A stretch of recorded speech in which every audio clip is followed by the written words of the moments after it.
আজ রবিবার ঐতিহ্যবাহী বনগ্রাম বাজার 23/8/2026 মকসিদপুর গোপালগঞ্জ। আপনারা দেখেন ভাইয়েরা পেঁয়াজ কিনছে, পেঁয়াজ কিনা এখন তাগো শেষ।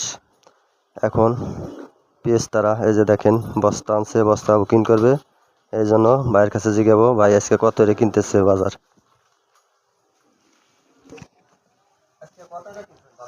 আজকে 12.5 1300 বাজার। পচা পেঁয়াজ তো বাজার বাড়ার কোনো সম্ভব নেই না।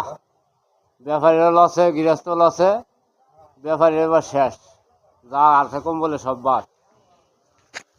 এবার গাইরেস্তরও লস, ব্যাপারীগো লস। মনে ভাবেন পেঁয়াজ হলো চাঙ্গে ধরে গেছে, এই জন্য তেমন একটা পেঁয়াজ চলে কম, মানে বস্তায় থুলি ভরা পেঁয়াজ ধরে যায়, অনেক নান্ডি মান্ডি হয়ে যায়। আপনারা যারা আমার ভিডিও দেখবেন তারা ফলো দিবেন নতুন ভিডিও পাওয়ার জন্য।